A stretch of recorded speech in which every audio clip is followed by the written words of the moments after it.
Kanaparthipadu engineering కళాశాలలో రగడ రేగింది. విద్యార్థుల చేత ఫీజు కట్టించుకున్నారే తప్ప విద్యార్థులకు సరైన వసతి విద్య లేదని విద్యార్థులు ఆందోళనకు దిగారు. తమ దగ్గర ఫీజులు కట్టించుకున్న యాజమాన్యం కనీస వసతుల గురించి పట్టించుకోలేదని ఆందోళన చెందారు. ఈ ఆందోళన దాదాపు 5 గంటల పాటు నిర్వహించారు. చివరికి పోలీసులు కలగజేసుకొని ఈ ఆందోళన విరమింపజేయాల్సిన పరిస్థితి వచ్చింది. కళాశాలలో విద్యార్థుల సంఖ్య గణనీయంగా తగ్గిపోవడంతో యాజమాన్యం వచ్చే ఏడాది అసలు విద్యార్థులు చేరుతారా లేరా అన్న మీమాంసలో ఉంది.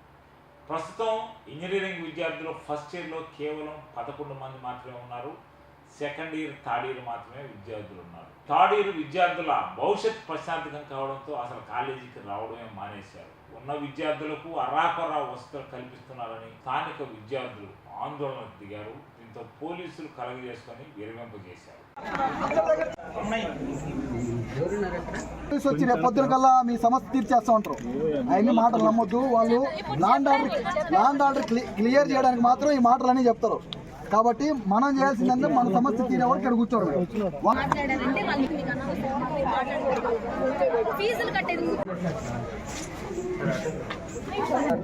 అదే ఫీజు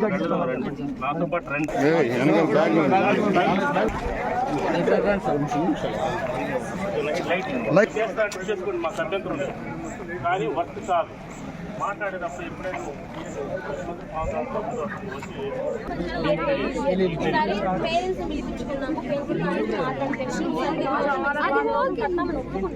ఒప్పుకున్నాక 1 వీక్ హాలిడేస్ ఇచ్చి ఇంటికి వెళ్ళి గురించి వచ్చి మాకు తీసేశారని చెప్పేసి దాన్ని కూడా మాట్లాడి దాన్ని కూడా వ్యాన్ ప్రొవైడ్ చేసే విధంగా చేస్తామని చెప్పారు. ఇంకోటి ఫ్యాకల్టీ ఒకటి చెప్పారు. ఫ్యాకల్టీ వచ్చేసి వస్తాను బీటెక్ మాకు క్వాలిఫైడ్ పర్సన్ బీటెక్ కాదు. ఇప్పుడు మేము ఇంకా ఎక్స్ట్రా అది ఎంటెక్ ఫ్యాకల్టీని తీసుకుంటున్నాము.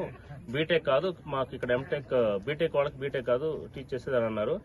అయితే ఎవరైతే మీరు ఎంటెక్ ఫ్యాకల్టీని వద్దంటున్నారో అందరూ కూడా వద్దంటున్నారని దాన్ని మేము హోల్డ్ చేయండి, మీరు తీసుకోవద్దని చెప్పేసాం వెరీ క్లియర్గా.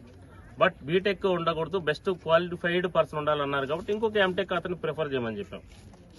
అర్థమైందా? ఇంకా అంటే మీకు క్వాలిఫైడ్ పర్సన్ ఇంకా మంచి ఒక ఎక్స్పీరియన్స్డ్ టీచింగ్ కూడా బాగా స్కిల్ గా బాగుండాలని చెప్పేసి పర్ఫెక్ట్ దీనికోసం కూడా మీకు పర్ఫెక్షన్ రావడానికి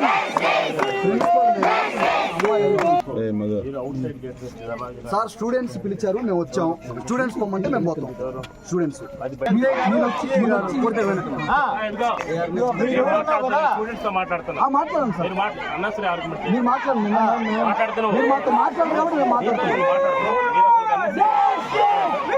వెరీ క్లియర్ గా చెప్తారు. విత్ ఇన్ ఫ్యూ డేస్ అంటే ఇప్పుడు నెలల తరబడి కాదు, 15 to 20 డేస్ మధ్యలోనే మీరు ఎగ్జామ్ అడిగారు. ఆ ఎగ్జామ్ ఇంతకుముందు జరిగింది వేరు, ఇప్పుడు జరిగేది వేరు. ఇంతకుముందు జరిగింది వేరు, ఇప్పుడు జరిగింది వేరు. అర్థమైందా? రీకండక్ట్ చేస్తానని చెప్పారు. ఎగ్జామ్ ఒకటి, నెక్స్ట్ ఫీజు గురించి కూడా మీరు ఏదైతే ఫీజు అన్నారో దాన్ని కూడా అర్థమైందా? దాన్ని వెరీ క్లియర్ గా మేము చెప్పాం. మనం సార్ మాటలతో కాదు, ఓ పేపర్ మీద చెప్పండి. ఇప్పుడు అదే కదా ఇంకోటి మీరు చెప్తున్నాను. 15 రోజులు కాదు 20 రోజుల తర్వాత మీకు ఈ పని జరగకపోతే సార్కి ఒక కంప్లైంట్ అండి, తర్వాత మాకు కూడా చెప్పండి. అందరి నుంచి మళ్ళీ ఒకటి బాబు నేనేం చెప్పా లోపల మీకు ఆగమ్మా, నేనేం చెప్పా? మేము కూడా రెస్పాన్సిబుల్ గా తీసుకుని మాట్లాడుతున్నాము. మీకు ఏదైనా ప్రాబ్లం వస్తే మా కంప్లైంట్ అని చెప్పామా లేదా? మా నెంబర్ కూడా ఇస్తానని చెప్పాను. నేను అందరికి చెప్పానా? పిల్లలు ఈ ఉద్యమం చేసిన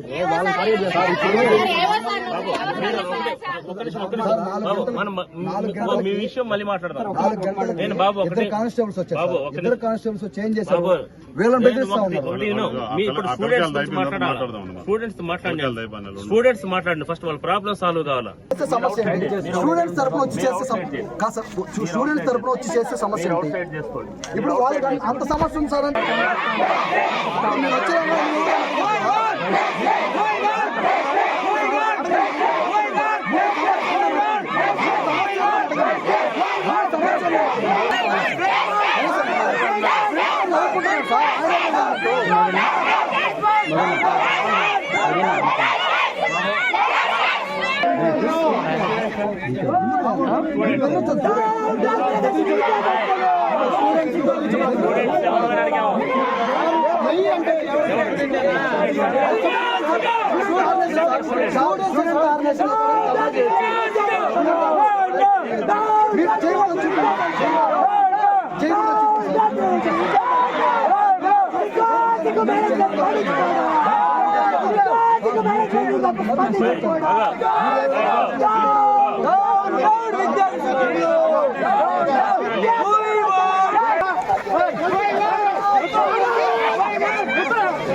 కాలేజీ విద్యార్థులుగా అరెస్ట్ చేసిన పరిస్థితి కూడా ఉంది. అయితే విద్యార్థుల సమస్యల కోసం విద్యార్థుల సమస్యల కోసం ఆ విద్యార్థులు కూడా విద్యార్థుల నాయకులు కూడా అరెస్ట్ చేసిన పరిస్థితి కూడా పోలీసులుగా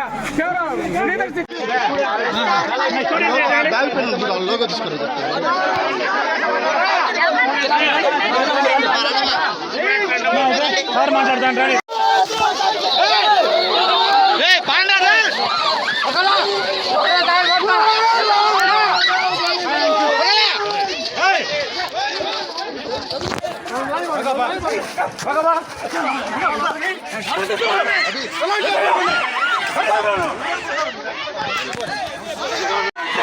లేదు అనుకున్నాం. వాళ్ళు మళ్ళీ కొత్తగా వచ్చారు. ఇక్కడ నుంచి వచ్చిందంటే అంటే 3 months కి ఒకసారి మారడం వల్ల వాళ్ళు ఏంటంటే ఫీజు అంటే ఎక్కువ అయిపోతా ఉంది. మేము అడిగిన ప్రతిసారి మేము పెంచలేదు వాళ్ళు పెంచారు అని అన్నాం. వాళ్ళు పెంచారంటే వాళ్ళు వెళ్ళిపోయారు, మేము క్వశ్చన్ చేయడానికి లేదు. ఓకే పెంచారు, 50,000 ఉన్నదని 60,000 చేశారు. 60,000 చేసినప్పుడు మేము పేరెంట్స్ తీసుకొచ్చి కూర్చోబెట్టి మాట్లాడినప్పుడు 60,000 కి అగ్రిమెంట్ అయిన తర్వాత బాండ్ రాసుకుంటాం. బాండ్ రాసుకున్న ఒక 1 week లోనే మళ్ళీ 30,000 ఇంక్రీజ్ చేశారు. ఎవరిని అడిగి ఇంక్రీజ్ చేశారంటే ఆన్సర్ చేయరు. మీరు ఫస్ట్ ఆ 60,000 క్లియర్ చేస్తే ఈ 30,000 క్వశ్చన్ ఆ ఆన్సర్ మేము అవుతామని అడుగుతారు. తర్వాత ఫ్యాకల్టీ ఉండేది తక్కువ మంది. బాగా స్టూడెంట్ కి సపోర్ట్ చేసే ఫ్యాకల్టీ మేనేజ్మెంట్ కి నచ్చదు. ఎందుకంటే వాళ్ళకి అగైనెస్ట్ గా కనిపిస్తారు, వాళ్ళకి సోషల్ యాక్టివిస్ట్ లా కనిపిస్తారు. వాళ్ళకి స్టూడెంట్స్ కి బాగా చేస్తే వాళ్ళని తీసేస్తారు. మాకు ఎవరు వద్దు నాయన అనుకున్నా, ఏమన్నా ఎవరి మీద అయినా ఎలిగేషన్స్ ఉన్నా వాళ్ళని పిలిచి మాకు మేము చెప్తే అర్థం చేసుకోరు, వినరు. పేరెంట్స్ ఏమన్నా పేరెంట్స్ తో మాట్లాడతాము, మీటింగ్స్ పెడతాము అనుకున్నారు కానీ తీసుకొచ్చినా వాళ్ళు అసలు రెస్పెక్ట్ ఇవ్వరు. వచ్చి మాట్లాడే ఛాన్స్ ఉండదు సార్. వాళ్ళకి అసలు వాల్యూ లేదు. మా హాస్టల్లో చేర్పించి ఫీజులు కట్టుకుంటున్నా మా పర్సనల్ ప్రాబ్లమ్స్ వీళ్ళు చూసుకోవాలి. పేరెంట్సే రావాలి, ప్రతిదీ పేరెంట్స్ కే చెప్పుకోవాలి. హాస్టల్లో సరైన ఫ్యాకల్టీ అంటే ఫెసిలిటీస్ లేవు, వాటర్ రావు, గర్ల్స్ అన్నది చాలా ఫేస్ అవుతుంది. ఎన్నిసార్లు చెప్తాము, ఎన్నిసార్లు మాకు ఒక పేషెన్స్ లెవెల్ ఉంటాయి. చూసాము చాలా వరకు వెళ్ళాము. ఇంతకు ముందు కూడా ఇలాగే జరిగింది కాకుండా ఇంత జరిగింది. ఇవాళ మేము తాడో పేడో తెచ్చుకోవాలని ఇలా కూర్చున్నాము.